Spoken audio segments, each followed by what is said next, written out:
To a royal sighting. Just 2 days after Kate Middleton was released from the hospital, Prince William made a splashy public appearance last night.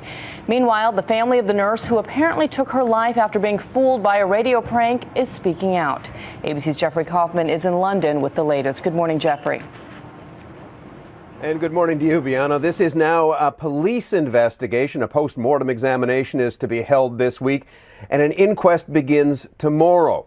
While the Duke and Duchess of Cambridge struggle to balance the excitement of being new parents with the apparent suicide of the nurse.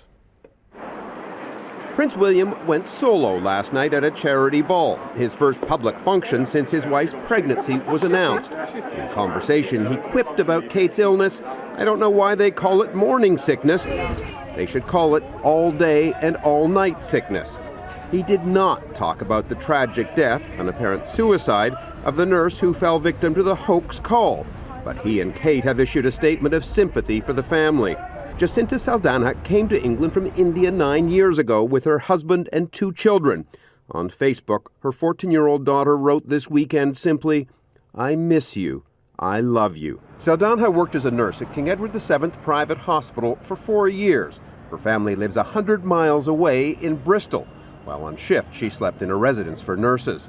With no receptionist on duty overnight, she answered the prank call and put it through. Oh, hello there. Could I please speak to Kate, please, my granddaughter? Oh, yes, just hold on, ma'am. The embarrassment and humiliation appear to have driven her to suicide. For Kate, it is yet another test of her new life as a very public royal.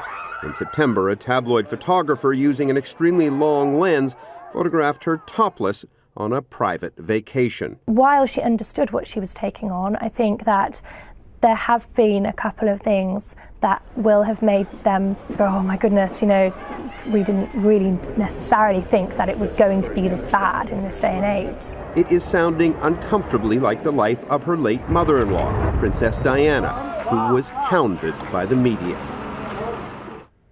We have just learned that William has canceled a public appearance tonight. Kate is understandably lying low. She had been scheduled to appear at the London premiere of The Hobbit this Wednesday, but that clearly will depend on her medical condition. Dan? Jeffrey, thank you. And this morning, the 2 Australian DJs responsible for that prank are basically in hiding. But there really is no hiding from the global tsunami of outrage headed in their direction. And now, new questions about whether they may have actually broken the law here. Our coverage continues this morning with ABC's Cecilia Vega, who is in Sydney, Australia. Cecilia?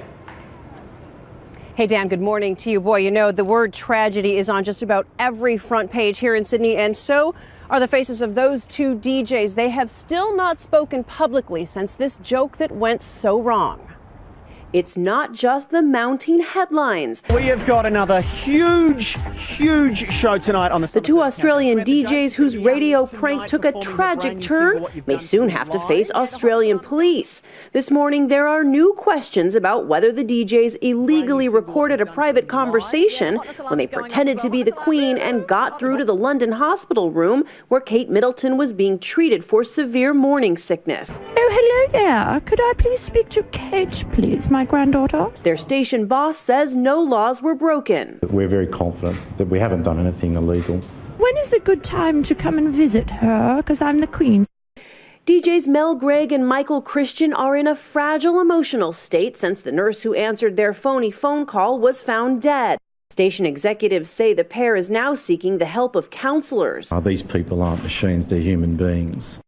The DJs are in hiding, their Facebook and Twitter accounts now dark. Yes, we are right now at Spitfire. Online, the criticism goes on, even from the likes of Kelly Osbourne, who tweeted they should be put in prison. But on the streets of Sydney, yes, Australians we met seemed more forgiving.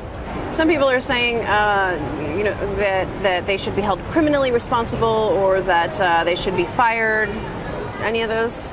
No, I think Australians have a very dry sense of humour and it was only meant for just a joke, but I think they've just taken it too far. I kind of feel bad for them. They were doing like the laughs and everything. They didn't mean to hurt anybody.